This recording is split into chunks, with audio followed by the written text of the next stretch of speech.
Hi, my name is Chi Dates with the Dates Group. The Dates Group is a business consulting and funding development firm, and we specialize in helping startups, brand new businesses, in their first 2 to 3 years of development.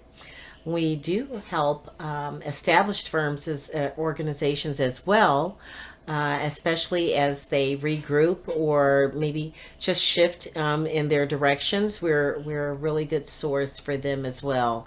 But we do have our passion in the new business owner and helping guide them along the way, making it easier. It's definitely it's exciting to start a new business, but that excitement can turn sour if you are not knowledgeable or positioned to do and actually make that dream come true and make those ideas happen.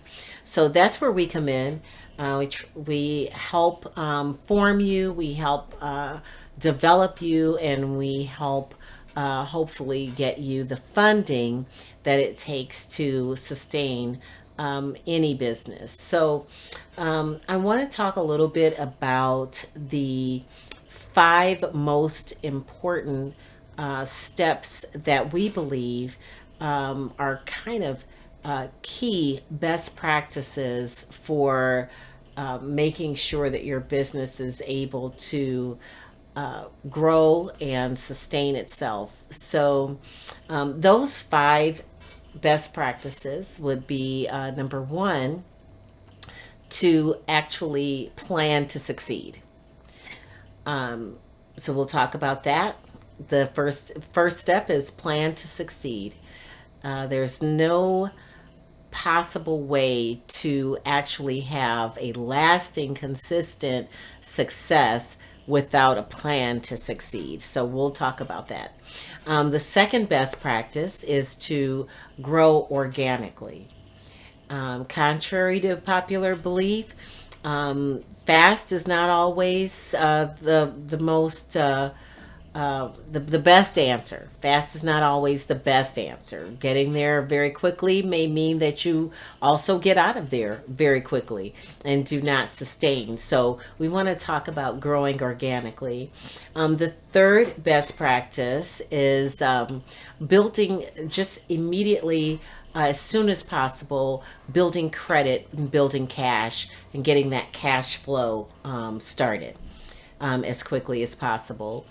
And the fourth best practice is knowing your numbers, just really being able to um, understand your own budget, your own forecasts, your financial need, your funding need, and how you will utilize that, what you're going to do with those funds. Being able to kind of recite that all the time so that when you are in position with investors or banks or anyone that could help provide that funding for you, that it is not the first time that you've thought about this, and that you actually know where you're driving to and what you need that for. The fifth best practice is managing risk. So you've got plan to succeed, grow organically, build credit and cash immediately, and manage risk. So let's start off with planning to succeed. There are many people who might think that they don't need a business plan because they don't, they just have a little business. They don't have any great need. They're just going to function in this space and whatever. And if you don't have a business plan and, sometimes you may be able to hang in there and have some type of business that can hold on and be okay. The reason why you want to plan to succeed, though, and I've seen it uh, too many times to count, um, where you have all these mishaps, these shifts that you have to make, not understanding why you're not able to get to the next level. And a lot of that reason is because you did not visualize what the steps were that you needed to get, to use, and what goal are you even trying to get to. So with a business plan, you are able to, some of the elements that are part of that business plan are your marketing strategy, understanding who you're marketing to, who your audience is, how you're going to market to them, who's your competition, what is the attributes of your competition. Okay, what is their pricing like? Let's say that you are a plumbing company, and you're a plumbing company in the south side of Chicago. Where are you getting your pricing from? Where are you getting your pricing from if you don't have a plan? Have you actually done the footwork to, talk to, kind of research some of the people that are already successful in the area in which you're going into? Get to find out a little bit about them. That's part of the business plan, is knowing how did they come up with, what is their pricing? How do they market? How many employees do they have? How are they? Where are their supplies coming from? What are they paying for their supplies? All of that is incorporated in if it's a proper business plan. All of that is part of it. The competition and comparing your what you're doing with at least three other companies, so that you can see their best practices, what's working for them, or where their gaps are, where you can outshine them or be competitive, and use that. So it helps you to kind of get a good grounding too on, again, especially what the pricing is in your industry in that area. So you don't want to undersell you don't want to underprice yourself. You want to make sure that you're being in line with your industry. So the marketing element is in there, and how much you want to actually spend. So which goes to the budget. You want to make sure that you have your budget clearly outlined in your business plan, not for show, but for real. So when you have someone who can actually really address your financial statements, you will have a proper budget that will really show you, this is all we can spend in this area. This percentage is what is proper for our industry, and based on all of our information, this would be the proper amount to spend towards our marketing. This would be the proper amount to spend towards supplies. This would be the proper amount to spend towards, for example, employees, etc., etc., but not willy-nilly. You'd actually know, okay, that's all I have to spend in that area if I'm going to be successful, because this is my goal. This is my profit amount that I want to make, and this is the only way we can get there. So you have to understand both your cost, you have to understand your pricing, your expenses, and all of that is part of your budget and what we call your pro forma profit and loss statement or forecast. So as a startup, you don't really have anything to rely on specifically for yourself. So you have to base it a little bit on industry specifics, and also, again, what you're capable of handling financially.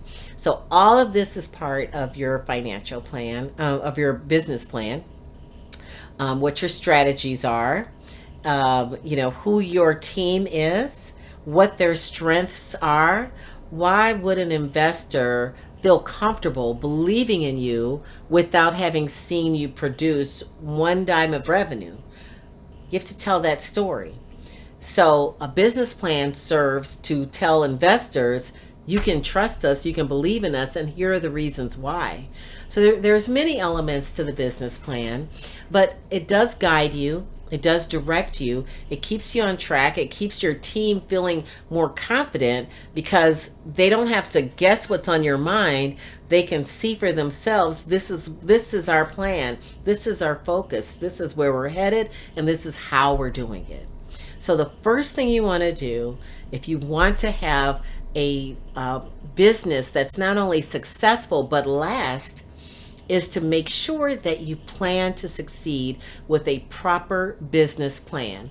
And by the way, when I say proper, there's many ways to do a business plan. I've seen templates out there where they'll have a one-page template where basically you're just doing a SWOT, analysis, and just looking at your strengths, weaknesses, opportunities, etc.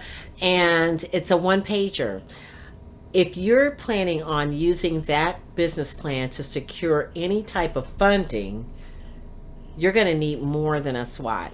You're going to need financial statements. You're going to need comps. You're going to need to compare yourself with businesses in your industry. You're going to need to prove your team. You're going to need to explain why you need funding and exactly how much funding do you need. Where's that funding going to? What would we be able to trust will come from you having that funding? So there are different ways to look at business plans. The Dates Group does business plans that are aimed to secure funding. So our business plans are for investors, for banks, for you to use for any type of venture capitalists, equities managers, etc. Any type of investors. So plan to succeed. Even if you do not want to secure extra funding, you still will be able to have a type of roadmap to keep you on the straight and narrow, not as stressed, trying to figure out, oh God, what happened? I thought I was doing this. You still need that business plan no matter what. So the first step is plan to succeed. The second step is very near and dear to my heart, and that is to grow organically. How many times, especially when you're so excited, it's your new business, and you want to let all your friends and family know right away, you want business cards so you can feel that ownership, you get your website, you get your logo, you get all of this marketing, and guess what? You got all these people lined up because they cannot wait for whatever you're selling, but you're not operationally sound yet. What happens is you get all these sales on the front end because they're just so excited because you marketed so well and maybe you have such a great following. So they come on board on the front end, but your processes weren't ready for all of that.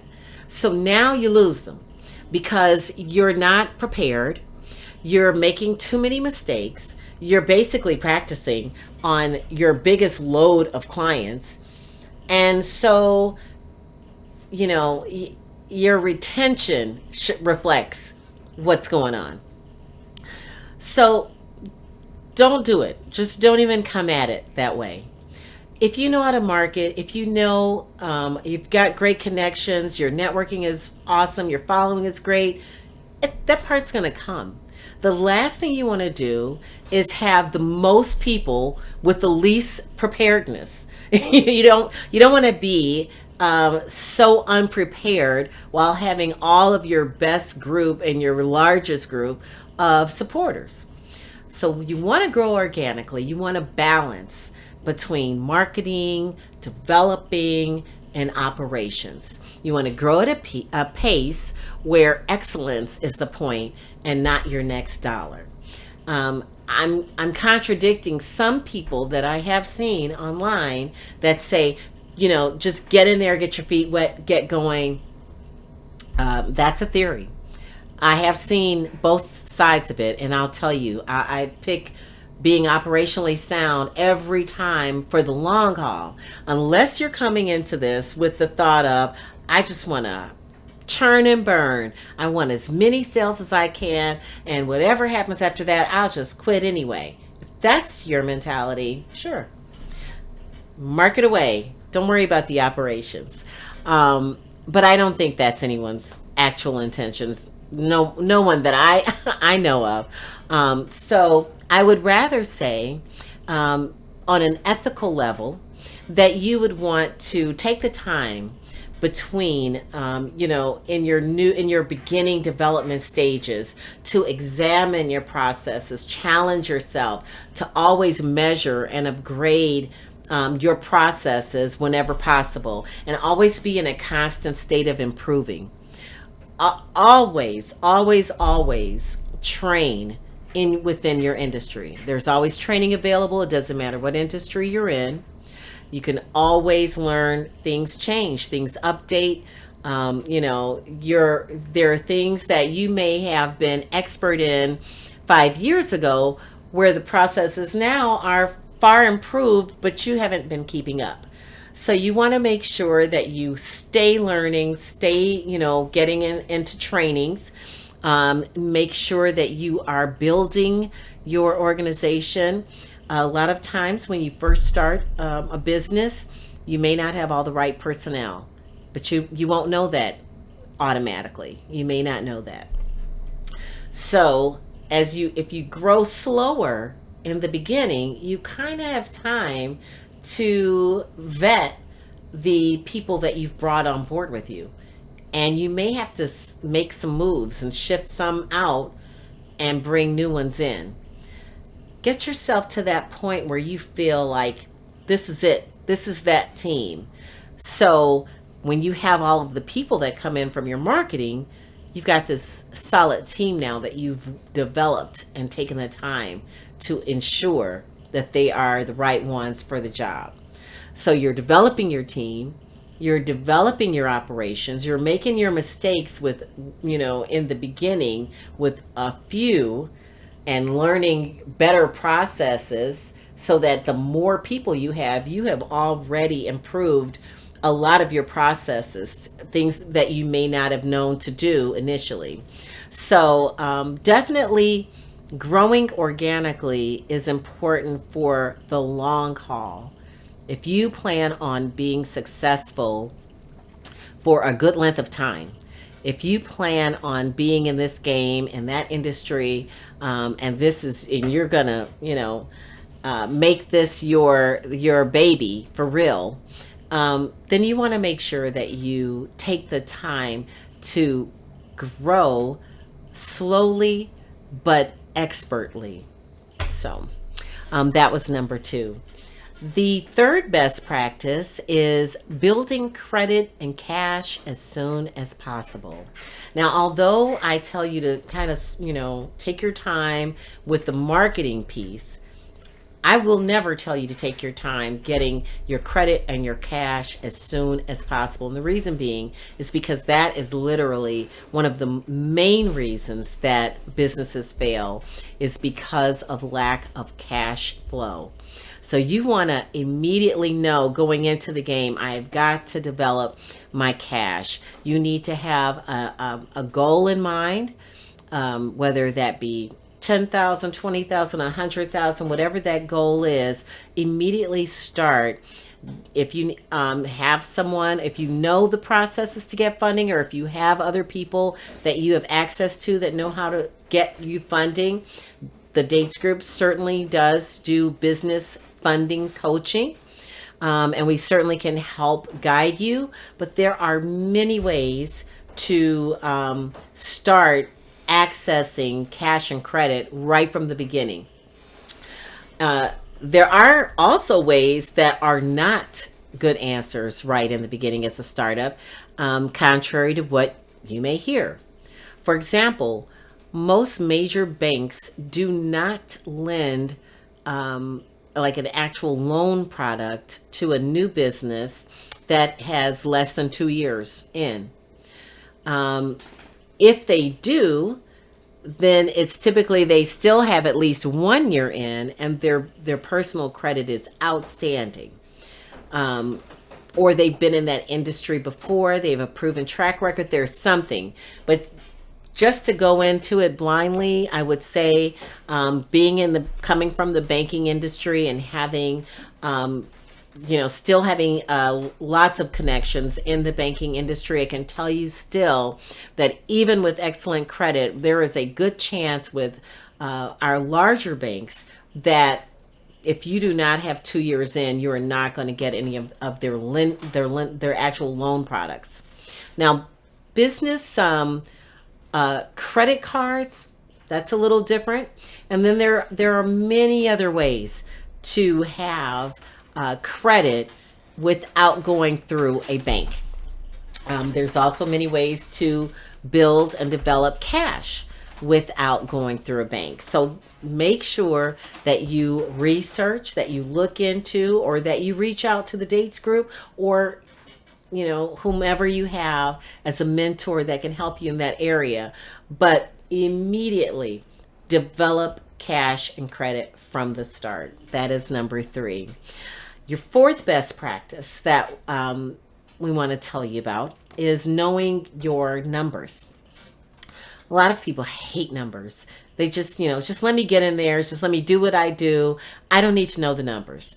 But you do need to know the numbers if you need funding.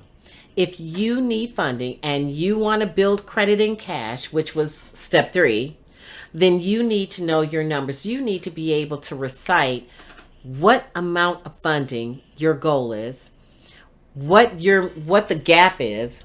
If your goal is 30,000 and you've got 10, you still need 20. You need to know that, and you need to know what you're using it for. Why do I need 20? Well, I still need $10,000 worth of supplies, $5,000 worth of software, and $5,000 of marketing. So I'm still short 20,000. That's how we're going to be using it. Right now, our forecast for this year is that we're going to be at a profit of $50,000, provided that we're able to secure this funding. That's the kind of language that you need to know.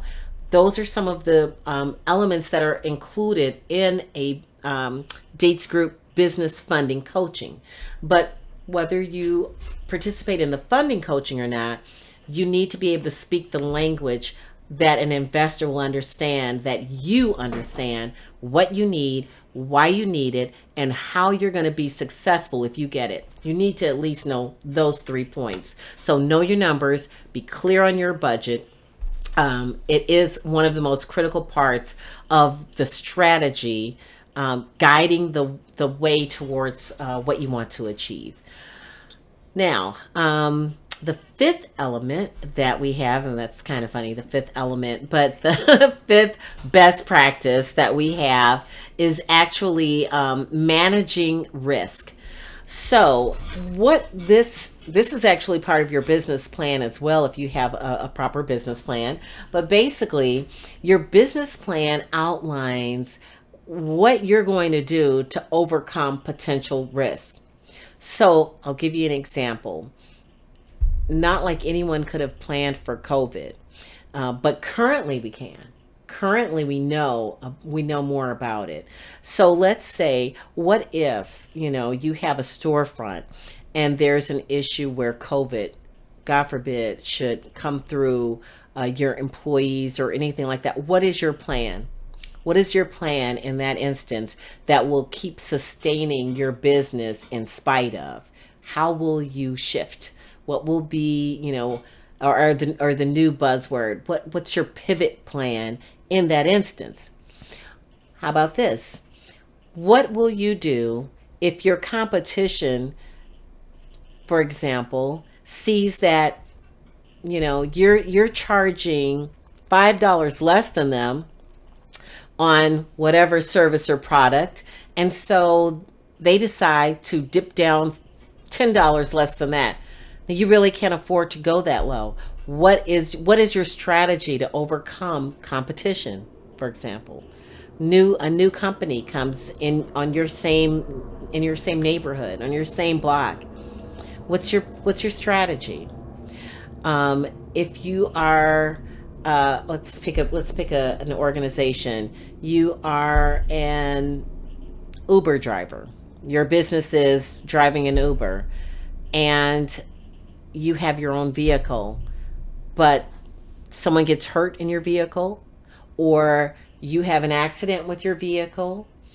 Anything should befall that vehicle. What is your strategy to overcome that potential obstacle that would keep your business running and able to be successful. Why do you need to know how to manage risk? Because you can lose your business if you don't have a plan for the potential negative things that can happen with your business. Also, it lets investors know how important it is to you to have a strategy in place so that you can succeed no matter what happens.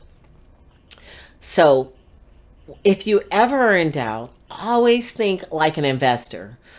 What would make me not invest in this company? Well, they don't have a plan. If this or that or these things were to occur, what else would make me not invest in a startup company?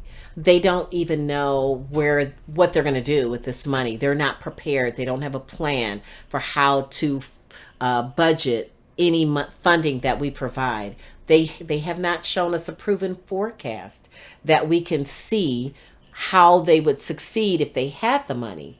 They don't have a plan, and they're growing too quickly, and their operations are not sound. Their team is not a good team. Their team is not qualified to do what their services and their products are. What their services are, especially. So all of these steps that we're talking about, these five business essentials, best practices, whatever you want to call these elements, these are parts of what can keep your business for the long haul and also attract investors to want to help you fund your business. So if either of those things are important to you, keeping your business for the long haul, finding funders, and being able to get funding for your business, these five practices are going to help you get there. The Dates Group is very able, willing, and would actually love to assist you in any way with the business plans, with funding, coaching, and also funding planning. We do help you to plan what types of funding suits you best. And of course, as you know, we have several grant writers that we're very proud of. They have gotten over $1 billion awarded to clients between the three main grant writers. We also have a fundraising specialist for our crowdfunding campaigns and pitch proposals and fundraising letters. We just have all kinds of different ways to approach funding efforts for you. So if any of those sound like something that your startup business could use or that you would feel more confident with, please reach out to us. Our website is www.thedatesgroup.com. And we are available for you. Just schedule right on our website. You can schedule a free 30-minute consultation. Right now, the most important thing that I want you to walk away from this conversation with is how to maintain your business, be successful, and get funding. So thank you very much for listening. Please let us know if you have any questions, and we look forward to hearing from you or seeing your successful new business. Thank you so much.